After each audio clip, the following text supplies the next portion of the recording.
Oui, bonjour, bonjour à tous nos abonnés de partout où vous nous suivez. Nous sommes très contents encore une fois de plus de nous retrouver devant vous pour vous informer sur l'actualité politique de l'heure avant que nous puissions d'abord annoncer les sujets que nous allons développer aujourd'hui. Nous demandons à tous qui nous suivent, qui ne sont pas encore abonnés à notre chaîne, de s'abonner massivement sur notre chaîne YouTube Aigle Soleil Télévision. Surtout d'activer la cloche de notification, d'aimer la vidéo, surtout de partager pour permettre à d'autres personnes de suivre la vidéo, de suivre cette information que nous mettons à votre disposition. C'est moi, votre humble serviteur, les communicateurs et les journalistes d'investigation qui prennent des informations certifiées pour vous informer et vous passer ce qui se passe en République démocratique du Congo, notamment sur le plan sécuritaire à l'est de la République démocratique du Congo. Mais sans oublier, nous rappelons aussi à nos téléspectateurs que non, aujourd'hui c'est la rentrée parlementaire, comme vous le savez, c'est le 15 mars où en République démocratique du Congo, selon la Constitution, il y a toujours rentrée parlementaire et dans les deux chambres qui constituent le Parlement, notamment l'Assemblée nationale et le Sénat, ils sont actuellement où nous vous parlons dans l'ouverture de la session de mars, cette session qui sera consacrée à beaucoup de questions, notamment la question sécuritaire où ils vont développer comment résoudre les problèmes de l'insécurité à l'est de la République démocratique du Congo, comment réévaluer et comment prendre des dispositions concernant l'adhésion de la République démocratique du Congo à l'EAC. Tout ça ça va être parlé, discuté dans cette session de mars. Sans plus tarder, nous commençons par notre première session où nous parlerons de la rentrée parlementaire. Quels sont les sujets qui seront abordés pendant cette rentrée parlementaire, que ce soit à l'Assemblée nationale ou au Sénat? Nous parlerons de ça ici aujourd'hui. Nous parlerons notamment des matières à traiter. Nous parlerons dans notre deuxième sujet de la traversée de plus de 320 militaires ougandais qui sont venus rejoindre le M23. Nous parlerons de ça. Ils sont actuellement en République démocratique du Congo. Quel est cet incident qui leur a trouvé pendant qu'ils entraient en République démocratique du Congo? Nous parlerons de ça aujourd'hui. Nous parlerons également dans notre troisième sujet de cette tentative de coup d'État au Rwanda où Paul Kagame, qu'est-ce qu'il a fait aux généraux Hutu? Nous parlerons de ça aujourd'hui. Actuellement, il y a une vive tension où nous vous parlons au Rwanda où il y a eu tentative de coup d'État. Sans plus tarder, avant que nous commencions notre premier sujet, nous demandons encore une fois de plus à ceux qui nous suivent de s'abonner massivement à notre chaîne YouTube Aigle Soleil Télévision, surtout d'activer la cloche de notification, aimer la vidéo et partager la vidéo, partagez vraiment la vidéo pour nous permettre de vous informer sur l'actualité politique de l'heure. Sans plus tarder, nous commençons avec notre premier sujet où nous allons parler de la rentrée parlementaire. En République démocratique du Congo, selon la Constitution du 18 février 2007 qui est modifiée à nos jours, chaque 15 mars, il y a rentrée parlementaire au Parlement, c'est-à-dire les deux chambres qui constituent le Parlement congolais. Il y a l'Assemblée nationale et le Sénat qui vont être là pour débattre, pour parler des questions sécurité, pour parler des questions de développement, pour parler des questions économiques. En République démocratique du Congo, nous sommes très contents pour vous informer sur ce qu'ils vont dire. Vous avez déjà entendu après le passage, même avant le passage de la délégation du Conseil de sécurité de l'ONU qui séjournait déjà, qui ont passé par Goma et à Kinshasa, ici ils ont rencontré notamment le président de la République, le président de l'Assemblée nationale, le président du Sénat et le premier ministre et quelques autorités de la République démocratique du Congo, où ils ont parlé sur la sécurité, sur la guerre de l'Est de la République démocratique du Congo. La chose étonnante, c'est la réponse que la délégation a répondu aux autorités congolaises que non, les problèmes sécuritaires de la République démocratique du Congo n'engagent que la République et les autorités congolaises, c'est-à-dire seules les autorités congolaises ont une solution appropriée, une solution idoine à cette question de l'Est de la République démocratique du Congo. Chose que nous avons vue et nous, Congolais, nous avons traité de la politique de deux poids deux mesures. Pourquoi? Parce que nous voyons la coalition internationale qui lutte, qui combat, qui donne des sanctions à la Russie. Pourquoi? Parce que la Russie a envahi l'Ukraine. La Russie est en train d'agresser l'Ukraine. Mais en République démocratique du Congo, nous voyons cette politique de deux poids deux mesures. Pendant que non, à l'Ukraine, là-bas, il n'y a jamais eu de millions de morts, tels que nous le voyons en République démocratique du Congo. En Ukraine, il n'y a jamais eu de millions de morts. Mais depuis que la guerre de l'Est a commencé, depuis là jusqu'à nos jours où nous vous parlons, il y a eu plus de 20 millions de morts. Plus de 20 millions de morts. Plus de 20 millions de Congolais qui ont perdu leur vie. Il y a des orphelins, il y a des veuves, il y a des femmes violées, il y a beaucoup d'atrocités qui se commettent à l'Est de la République démocratique du Congo. Est-ce que la communauté internationale est-elle incapable de résoudre les problèmes sécuritaires de l'Est de la République démocratique du Congo? C'est la question que nous nous posons. C'est la question que nous nous posons. Parce que nous voyons la façon dont la communauté internationale, la France, les États-Unis, la Belgique, l'Allemagne, la Grande-Bretagne, tous ces pays-là, l'Union européenne, l'ONU, se sont mobilisés pour infliger des sanctions à la Russie qui a agressé l'Ukraine. Mais nous voyons qu'en République démocratique du Congo, il y a cette politique-là de 2 poids 2 mesures.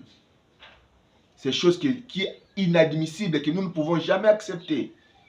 Et c'est pourquoi nous interpellons les autorités congolaises, vu déjà que l'ONU a décliné sa responsabilité. Maintenant, ça nous revient à nous, en tant que Congolais, de nous prendre en charge et de mettre fin une fois pour toutes à cette insécurité à l'Est de la République démocratique du Congo. Notamment, de mettre la main sur toute personne qui est impliquée à l'insécurité à l'Est de la République démocratique du Congo. Parce qu'on ne peut pas continuer comme ça de voir nos mamans violées, nos filles violées, nos papas tués, nos frères tués. Parce que ça n'est pour trop. Ça n'est pour trop. Et les passages de la délégation du Conseil de sécurité des Nations Unies qui sont passés, ils ont dit que non, les problèmes sécuritaires de la RDC n'engagent que les autorités congolaises et nous avons déjà pris acte de cette déclaration et nous leur promettons de nous prendre en charge parce que dans le jour à venir, nous allons montrer de quoi est-ce que nous sommes capables.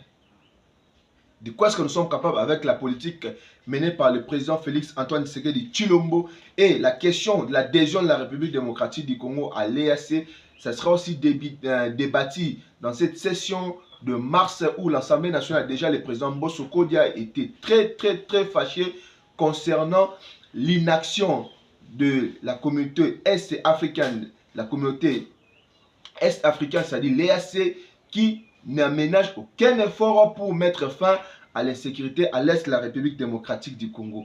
Et déjà dans cette session de mars, nous voyons déjà l'Assemblée nationale et le Sénat qui se mobilisent déjà pour réévaluer l'adhésion de la République démocratique du Congo à cette organisation sous-régionale. Et nous voyons que non, bientôt là, nous aurons des conclusions quant à ça.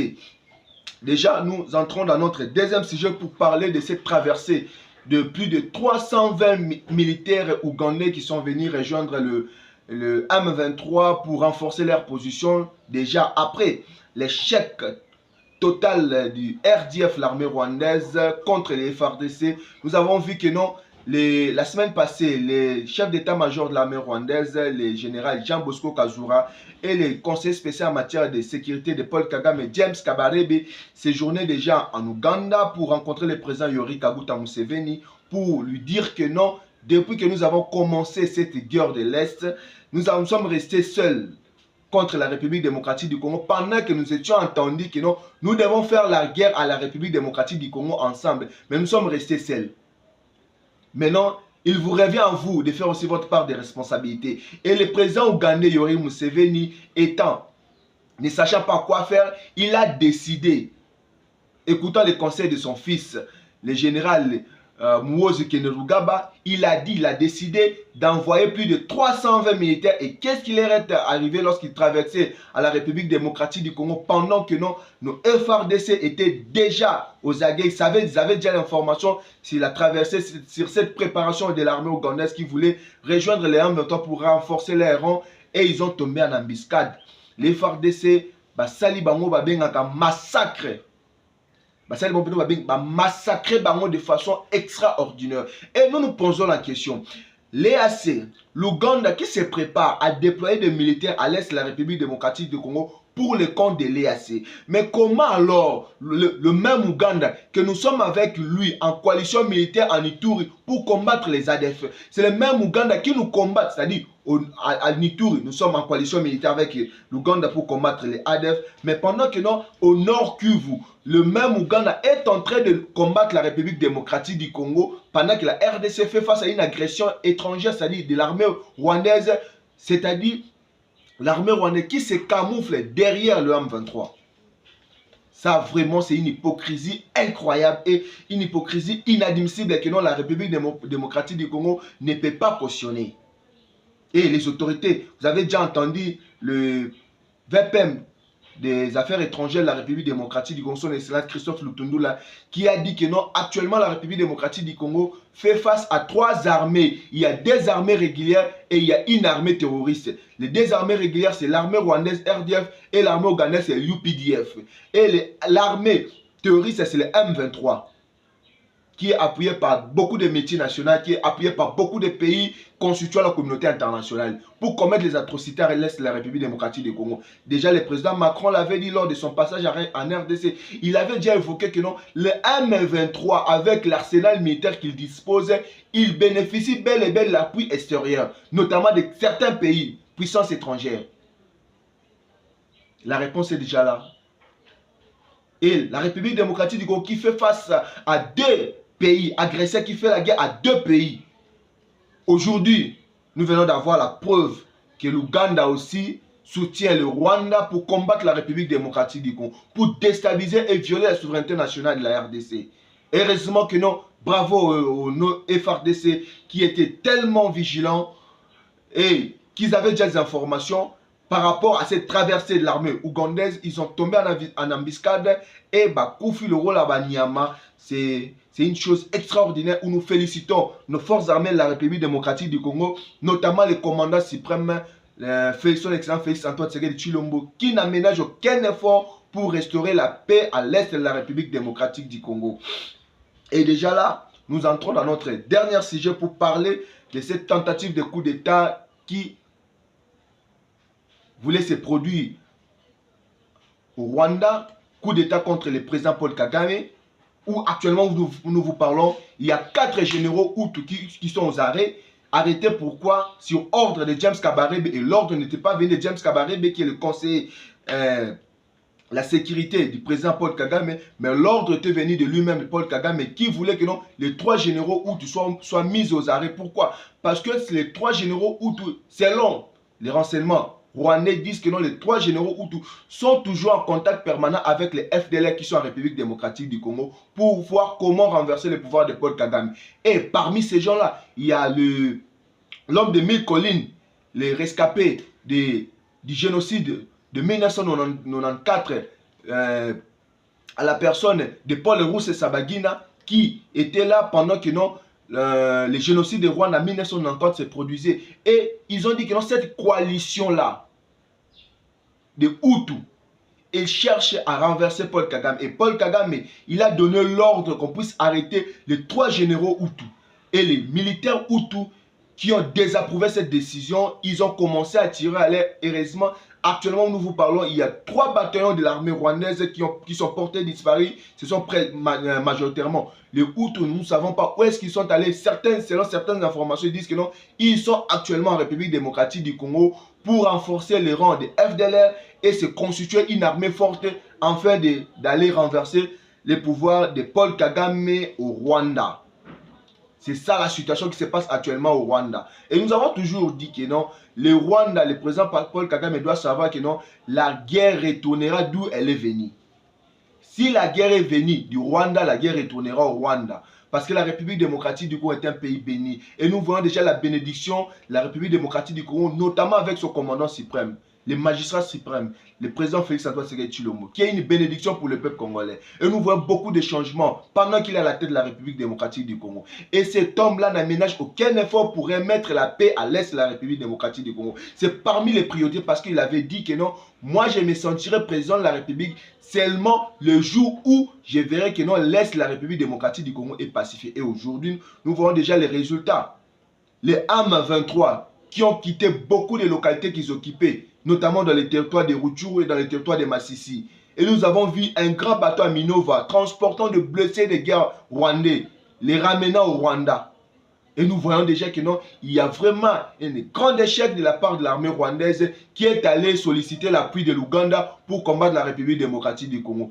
La République démocratique du Congo, dans sa superficie, restera toujours 2 345 000 km². Il n'y aura même pas un centimètre de la République démocratique du Congo qui va traverser chez nos voisins. Le président, c'est bas nuit et jour avec son gouvernement. Là, nous voyons le Premier ministre Jean-Michel Samalukonde, nous voyons le président de l'Assemblée nationale, le président Mbosoko Diampuanga, nous voyons le président du Sénat, le professeur Bart Lukwebo, qui se battent ensemble avec le président de la République pour restaurer la paix à l'est de la République démocratique du Congo. Félicitations à tous les Congolais qui prient nous toujours pour nos FRDC. Félicitations à nos partenaires qui nous soutiennent de loin ou de près. Nous voyons là le directeur général de l'AMIBA, l'homme au bon cœur, Papa Yamutema Malamu, Paulin Lukusa. Nous voyons notamment les DG de l'ISC Gombe, Emile Ngoïka Songo, professeur, nous vous saluons là où vous êtes. Nous voyons tous les secrétaires académiques de l'ISC Gombe, les professeurs Michel Zeza, nous vous saluons partout où vous êtes. Restez toujours connectés. Nous rappelons une fois pour toutes que ceux qui ne sont pas encore abonnés à notre chaîne, de s'abonner massivement sur notre chaîne, d'activer la cloche de notification, surtout d'aimer la vidéo, de partager la vidéo, s'abonnez-vous, abonnez-vous massivement à notre chaîne pour vous permettre d'être informés sur l'actualité politique. Pour aujourd'hui, nous allons nous arrêter ici. Que la paix quitte nos âmes et que Dieu bénisse la République démocratique du Congo. Merci.